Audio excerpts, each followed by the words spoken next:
ನಿನ್ ತಲೆಗೇನಾದ್ರೂ ಏಟ್ ಬಿದ್ದಿದ್ಯಾ? ಊರೆಲ್ಲ ಜಮೀನ್ ಮಾಡ್ಕೊಂಡು ಆಳು ಕಾಳು ಅಂತ ಇಟ್ಕೊಂಡಿರೋ ನಾನು ಊರೆಲ್ಲ ಸಾಲ ಮಾಡ್ಕೊಂಡು ಕುಡ್ಕೊಂಡು ತಿರುಗ್ತಾ ಇರೋನ್ ಮನೆಗೆ ಹೆಣ್ ಕೇಳೋದ?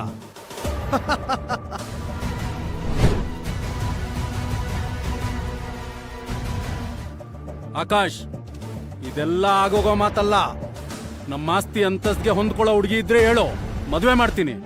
ಇಲ್ಲ ಅಂದ್ರೆ ಒಟ್ಟು ಹೆಣ್ಣು ಕುಲಕ್ಕಾಚೆ ಅಂದಂಗೆ ಕೆಟ್ಟ ಗಂಡು ಮನೆಗಾಚೆ ಅಂತ ಹೊರಗಡೆ ಹಾಕ್ತೀನಿ. ಸರಿಯಾಗಿ ಹೇಳಿದ್ರಿ ದಣಿ. ನಮ್ ಯೋಗ್ಯತೆ ಅಂದ್ರೇನು, ಅವಳು ಯೋಗ್ಯತೆ ಅಂದ್ರೇನು? ಹೇ,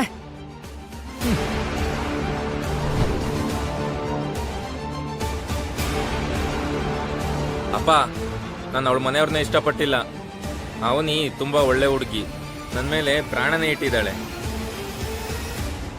ಆಕಾಶ್, ಇದೆಲ್ಲ ಓಲ್ಡ್ ಡೈಲಾಗ್ ಅಷ್ಟೇ.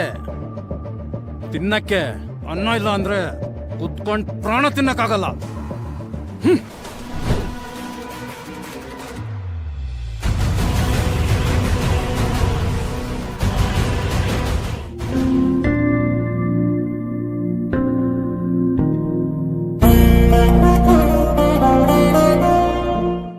ಯಾಕೆ ಸುಮ್ನೆ ಇದೀಯಾ? ಏನಾದ್ರೂ ಮಾತಾಡು. ಅರ್ಜೆಂಟಾಗಿ ಬಾ ಅಂತೇಳಿ ಆಫೀಸಿಂದ ಕರ್ಸಿ ಈಗ ಸೈಲೆಂಟ್ ಆಗಿದ್ರೆ ಹೇಗೆ? ಮಾತಾಡೆ. ಏನಿಲ್ಲ, ನನ್ ಸತ್ರು ನಿನ್ ಜೊತೆಗೆ ಸಾಯ್ಬೇಕು, ನನ್ ಬಿಟ್ಟೋಗ್ಬೇಡ ಅಷ್ಟೇ. ಇದನ್ ಫೋನಲ್ಲೇ ಹೇಳ್ಬೋದಿತ್ತಲ್ಲ. ಆ ಮ್ಯಾನೇಜರ್ ಬೇರೆ ಸಾಯ್ತವನೆ. ಸರಿ, ಹೊರಡೋಣ. ಆಕಾಶ್, ಎಲ್ಲಾನು ಜೋಕಾಗ್ ತಗೋಬೇಡ ನೀನು. ಆಯ್ತಮ್ಮ, ಅಳ್ಬೇಡ. ನಿನ್ ಬಿಟ್ಟು ನಾನು ಎಲ್ಲೂ ಹೋಗಲ್ಲ, ಪ್ರಾಮಿಸ್. ಈಗ್ಲಾದ್ರೂ ಸ್ವಲ್ಪ ನಗ್ಬಾರ್ದಾ? ಸರಿ, ಹೋಗೋಣ. ಬಾ.